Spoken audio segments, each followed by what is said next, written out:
പ്രിയപ്പെട്ട സഹോദരങ്ങളെ, നമുക്ക് എല്ലാവർക്കും ഇങ്ങനെ മടിയും മടുപ്പും ഒക്കെ വന്നു പോകാറുണ്ട് അല്ലേ? ചിലപ്പോൾ ക്ഷീണിക്കും. ഇന്ന് പകൽ മുഴുവൻ നിങ്ങൾ നല്ല നല്ല പണിയെടുത്ത് നന്നായിട്ട് മടുക്കും. ചിലപ്പോൾ നന്നായിട്ട് പണിയെടുത്തു നാളെയും പണിയെടുക്കണമല്ലോ എന്ന് ഓർത്ത് ഒരു മടിയൊക്കെ വരും.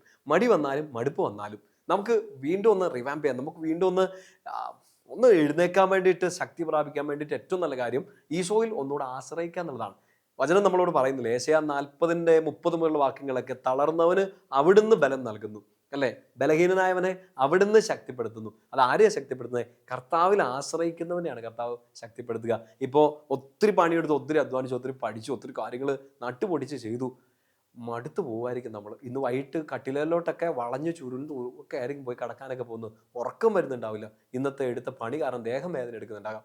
ഞാൻ ഇങ്ങനെ ഇവിടെ ഇരിക്കുമ്പോഴൊക്കെ ആൾക്കാരൊക്കെ കാണാൻ വരുമ്പോഴും പ്രാർത്ഥിക്കുമ്പോഴും ഒക്കെ പറയും, പ്രത്യേകിച്ച് ഇങ്ങനെ ഒത്തിരി നേരം നിന്ന് ജോലി ചെയ്യേണ്ട ആൾക്കാരുണ്ടല്ലോ, നിങ്ങൾ കുറേ പേരൊക്കെ അങ്ങനെയുള്ളവരുണ്ടാവും. നടു പൊട്ടിയിട്ടാണ് മുറിയിലോട്ട് വരുന്നതെന്നൊക്കെ പറഞ്ഞിട്ട് വേദനകൾ, അവരുടെ സങ്കടങ്ങൾ ഷെയർ ചെയ്യാറുണ്ട്. ചിലപ്പോൾ ശരിക്കും പറഞ്ഞാൽ ചോര നീരായി നടുവൊടിഞ്ഞൊക്കെ ആയിരിക്കും നിങ്ങൾ പണിയെടുക്കുന്നത്. മടുത്തു പോകും. അയ്യോ നാളെയും പോകണമല്ലോ എന്ന് ഓർക്കും. ചിലപ്പോൾ ഇത് കഷ്ടപ്പെട്ടിരുന്ന് പഠിക്കരുത്, ഇന്ന് രാത്രി പോലും ഉറങ്ങാണ്ടിരുന്ന് പഠിക്കായിരിക്കും. നാളെയും സ്കൂളിൽ പോകണമല്ലോ, നാളെയും ക്ലാസ്സിൽ കയറണമല്ലോ എന്നൊക്കെ ഓർത്ത് മടുപ്പും വരാം, മടിയും വരാം. ഈ രണ്ട് കാര്യങ്ങളിലും നമുക്കിപ്പോൾ ഓപ്ഷനൊന്നുമില്ല. ജോലി നിർത്താൻ പറ്റില്ല. നാളെയും കഠിനാധ്വാനം ചെയ്യണം, നാളെയും പഠിക്കണം, നാളെയും ശുശ്രൂഷ ചെയ്യണം. മടിയും മടുപ്പൊക്കെ വന്നാൽ അതൊക്കെ ഒരു സൈഡിലോട്ട് മാറ്റി വെച്ച് നമ്മൾ അധ്വാനിച്ചേ മതിയാവുള്ളൂ. സോ അവിടെ നമുക്കൊരു സ്പിരിച്വൽ പവർ വേണം. ആ സ്പിരിച്വൽ പവർ എപ്പോഴും എവിടുന്നാണ് കിട്ടുന്നത്? ഈശോയിൽ നിന്നാണ്. സ്പിരിച്വൽ പവർ മാത്രമായിട്ടല്ല, നമ്മുടെ കാൽമുട്ടുകളെയും നമ്മുടെ കൈമുട്ടുകളെയും എല്ലാ ജോയിൻസിനെ വരെ ബലപ്പെടുത്തുന്നത് കർത്താവാണെന്ന് പറയുക. നിങ്ങൾക്ക് അറിയാവുന്ന വചനമല്ലേ? 40-ാമത്തെ അധ്യായം ഏശയ്യാ അതിൻ്റെ 31-ാം വാക്യം, ദൈവത്തിൽ ആശ്രയിക്കുന്നവൻ വീണ്ടും ശക്തി പ്രാപിക്കും. ഇന്ന് മടുത്തു, പക്ഷെ നാളെ എഴുന്നേറ്റ് നല്ല പവറിൽ ജോലി ചെയ്യണമെങ്കിൽ, പഠിക്കണമെങ്കിൽ, മിനിസ്ട്രി ചെയ്യണമെങ്കിൽ നമ്മൾ എന്ത് ചെയ്യണം? ഇന്ന് രാത്രി ചുമ്മാ കടന്ന് ഉറങ്ങിയാൽ മാത്രം പോരാ. ഇന്ന് രാത്രി പ്രാർത്ഥിച്ചാൽ മാത്രം പോരാ. നാളെ കുറേയും കൂടെ പ്ലാനുകൾ തയ്യാറാക്കിയാൽ മാത്രം പോരാ. കർത്താവിൽ ആശ്രയിക്കണം. Trusting completely. ഈ കർത്താവിൽ ആശ്രയിക്കുന്നവൻ വീണ്ടും ശക്തി പ്രാപിക്കും, ബലപ്പെടും എന്ന് പറയുക. അടുത്ത വചനം, അവർ കഴുകന്മാരെ പോലെ ചിറകടിച്ചു ഉയരുന്നു. ഇപ്പം തളർന്നു ഇങ്ങനെ ഇരിക്കുകയാണ്. വെള്ളത്തിൽ നനഞ്ഞു വിട്ട കോഴിക്കുഞ്ഞിനെ പോലെയൊക്കെ നമ്മൾ ഇരിക്കുകയാണ്. പക്ഷെ ചിറകടിച്ചു ഉയരും കർത്താവിൽ ആശ്രയിക്കുന്നവൻ. 3-ാമത്തെ വചനം, അവർ ഓടിയാലും ക്ഷീണിച്ചാലും നടന്നാലും തളരുകയില്ല. ഓടും, ക്ഷീണിക്കും, നടക്കും. ഇതൊക്കെ നമ്മുടെ ജീവിതത്തിൽ നടക്കുന്ന കാര്യങ്ങളാണ്. ഓടണം ചില സ്ഥലങ്ങളിൽ, ചില സമയത്ത് നിന്ന് പണിയെടുക്കണം, ചില സമയത്ത് കർത്താവേ ഒരാശ്വാസം പോലും കിട്ടുന്നില്ലോ എന്നോർത്ത് ക്ഷീണിക്കും. പക്ഷേ നമ്മൾ മുമ്പോട്ട് പോയേ പറ്റുള്ളൂ. തളരാതിരിക്കാൻ വേണ്ടി കർത്താവിനെ മുറുകെ പിടിക്കുക. ഈ വർഷത്തിൻ്റെ ഫസ്റ്റ് എവിടെയോ പുറത്തൊരു രാജ്യത്ത് ധ്യാനത്തിന് പോയ സമയത്താണ്. അവിടെ ഒരു ഹോട്ടലിൽ ഭക്ഷണം കഴിക്കാൻ വേണ്ടി കയറി. അവിടെ ഇങ്ങനെ എഴുതി വെച്ചിരിക്കുന്നത്, ഹോട്ടലിലൊക്കെ ഇങ്ങനെ കുറേ കൊട്ടേഷൻസ് ഒക്കെ കോട്ട്സ് ഒക്കെ എഴുതി വെക്കുമല്ലോ. അപ്പോൾ അവിടെയുള്ള ജോലിക്കാർക്ക് വേണ്ടിയിട്ടാണ്, ഭക്ഷണം കഴിക്കാൻ വേണ്ടി വന്നവർക്കല്ല. അവരുടെ ബിൽ കൗണ്ടറിൻ്റെ പുറകിൽ, എനിക്കൊന്ന് എയർപോർട്ടിലെ ഏതോ ഹോട്ടലാണെന്ന് എൻ്റെ ഓർമ്മ, അങ്ങനെ എഴുതി വെച്ചൊക്കെയാണ്, if you have time to lean then you have time to clean. വാക്കുകൾ ക്ലിയർ ആണല്ലോ. If you have time to lean you have time to clean. മലയാളത്തിൽ പറഞ്ഞാൽ, ചാരി നിൽക്കാൻ സമയമുണ്ടെങ്കിൽ നിങ്ങൾക്ക് ക്ലീൻ ചെയ്യാം. നല്ല പണി കൊടുക്കുന്നുണ്ടെന്ന് തോന്നുന്നു ആ ഹോട്ടലിൽ.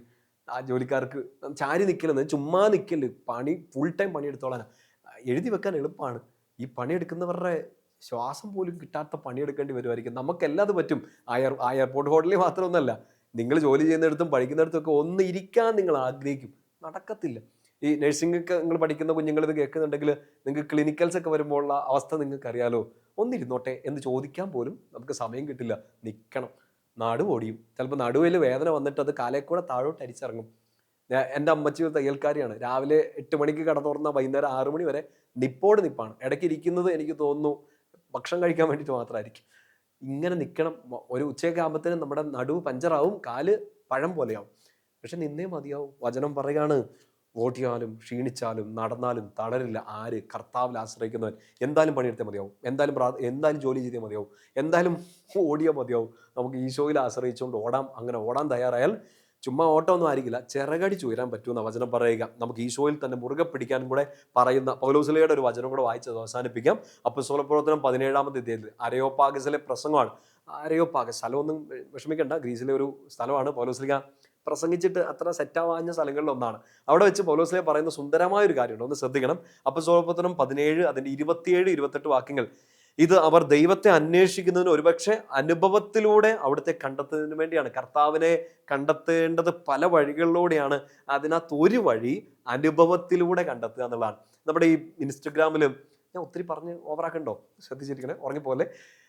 ഇൻസ്റ്റഗ്രാമിൽ ഒരു പേജ് ഉണ്ട്, ഈശോ വൈബ് എന്ന് പറഞ്ഞ ഒരു പയ്യൻ, ഒരു സ്കൂൾ മാഷാണ്. ഈ അടുത്തിടയ്ക്ക് കോതമംഗലം രൂപതയുടെ ജൻസി എന്ന് പറഞ്ഞ ഒരു പ്രോഗ്രാം ഉണ്ടായിരുന്നു. ഒരു വൈബ്രൻ്റ് ആയ ഒരു യങ് ഗ്രൂപ്പ്, 800 പിള്ളേർ. അപ്പോൾ അവർക്കൊരു 1 hour സെഷനൊക്കെ എടുക്കാൻ വേണ്ടിയിട്ട് ഒരു വലിയ അനുഗ്രഹം ഈശോ തന്നു. അപ്പോൾ അവിടെ വെച്ചാണ് ഈ പയ്യനെ, ഈ ചെറുപ്പക്കാരൻ, ഈ സ്കൂൾ മാഷെ ഞാൻ കണ്ടത്. ഈശോ വൈബ് എന്നുള്ള ചാനൽ നിങ്ങൾ ശ്രദ്ധിച്ചിട്ടുണ്ടാവും. അപ്പോൾ അവനിങ്ങനെ ഒരു കുഞ്ഞ് ഇൻ്റർവ്യൂ ബിറ്റ് എടുക്കാൻ വേണ്ടിയിട്ട്, ഇങ്ങനെ ഇൻ്റർവ്യൂ അല്ല, ചുമ്മാ ഇങ്ങനെ ചോദിച്ചു, അച്ഛാ എങ്ങനെ ഈശോയെ അറിയാൻ പറ്റണേ? അപ്പോൾ എനിക്ക് പെട്ടെന്ന് പറയാൻ തോന്നിയത്, ഉള്ളിൽ കിടക്കുന്ന ഒരു സാധനമാണ്. ഞാൻ പറഞ്ഞത് ഇങ്ങനെയാണ്: ബൈബിൾ വായിച്ച് നമുക്കറിയാം, ഈശോയെക്കുറിച്ച് പ്രസംഗങ്ങൾ കേട്ട് അറിയാം, ധ്യാനം കൂടി അറിയാൻ പറ്റും ഈശോയെക്കുറിച്ച്. പക്ഷേ ഈശോയെ ശരിക്കും അനുഭവിക്കണമെങ്കിൽ നമ്മൾ ചിലതൊക്കെ അനുഭവിക്കേണ്ടതുണ്ട്. പ്രത്യേകിച്ച് നമ്മുടെ ചില നെഗറ്റീവ് അനുഭവങ്ങൾ, സങ്കടങ്ങൾ, തീപ്പൊള്ളുന്ന അനുഭവങ്ങളൊക്കെയാണ് നമ്മൾ ഈശോയെ അറിയുകയല്ല, ഈശോയെ അനുഭവിക്കാൻ പറ്റുന്നത്. ഒരു റിയൽ എൻകൗണ്ടർ, ഒരു ശരിക്കുള്ള ഒരു ജീസസ് എൻകൗണ്ടർ, ഒരു ഡിവൈൻ ടച്ചൊക്കെ നമുക്ക് കിട്ടുന്നത് ശരിക്കും ധ്യാനം കൂടുമ്പോൾ ഇച്ചിരി കിട്ടും, ബൈബിൾ വായിക്കുമ്പോൾ കിട്ടും, വിശുദ്ധ കുർബാനയിലെല്ലാം കിട്ടും. പക്ഷെ അനുഭവമായി മാറുന്ന എനിക്ക് തോന്നുന്നു നമ്മൾ നന്നായിട്ട് അനുഭവിക്കുമ്പോഴാണ് തോന്നുന്നു. പള്ളിയിൽ ഇരിക്കുന്നതിനെക്കാട്ടും കൂടുതൽ പൊള്ളി നിന്നിട്ട് സ്പിരിച്വലായ മനുഷ്യരാണെന്ന് തോന്നുന്നു നമ്മളൊക്കെ. പൗലോസ്ലീ അതാ പറയുക, അനുഭവത്തിലൂടെ അവിടുത്തെ കണ്ടെത്തുന്നതിന് വേണ്ടിയാണ് ഓരോ തവണ തളരുമ്പോഴും, ക്ഷീണിക്കുമ്പോഴും, നടന്ന് മടുക്കുമ്പോഴും, നട്ടുപൊടിഞ്ഞ് പണിയെടുക്കുമ്പോഴും ഈ വേദനയുടെ അനുഭവങ്ങളെല്ലാം താങ്ങി നിർത്തുന്ന ഈശോയെ മുറുകെ പിടിക്കുക. ആ അനുഭവത്തിലൂടെ ഈശോയെ കണ്ടെത്താൻ പറ്റും. പൗലോസ്ലീ പറയുന്ന ഒരു കാര്യം ശ്രദ്ധിച്ചോ, 28-ാം വാക്യം ഒന്ന് അടയാളപ്പെടുത്തിയിട്ടോ. എന്തെന്നാൽ അത് ആ നാട്ടിലെ ഒരു കവിതയിൽ നിന്ന് പൗലോസ്ലീ എടുക്കുന്ന കേട്ടോ, അത് ശ്രദ്ധിച്ച് കേട്ടെ. അവിടുന്നിൽ നാം ജീവിക്കുന്നു, ചരിക്കുന്നു, നിലനിൽക്കുന്നു.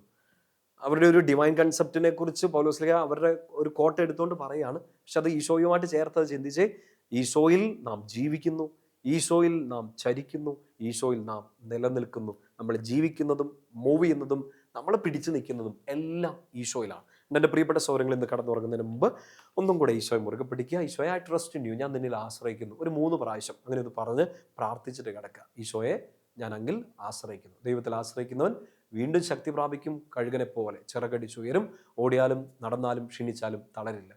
ഈ വചനം നിങ്ങളിൽ 100 മേനി ഫലം ചൂടട്ടെ. നമ്മുടെ കർത്താവ് യേശു മിശിഹായുടെ കൃപയും പിതാവായ ദൈവത്തിൻ്റെ സ്നേഹവും പരിശുദ്ധാത്മാവിൻ്റെ സഹവാസവും കൂടി ഉണ്ടായിരിക്കട്ടെ, ഇപ്പോഴും എപ്പോഴും എന്നേക്കും. ആമേൻ. ഈശോ മിശിഹായ്ക്ക് സ്തുതിയായിരിക്കട്ടെ.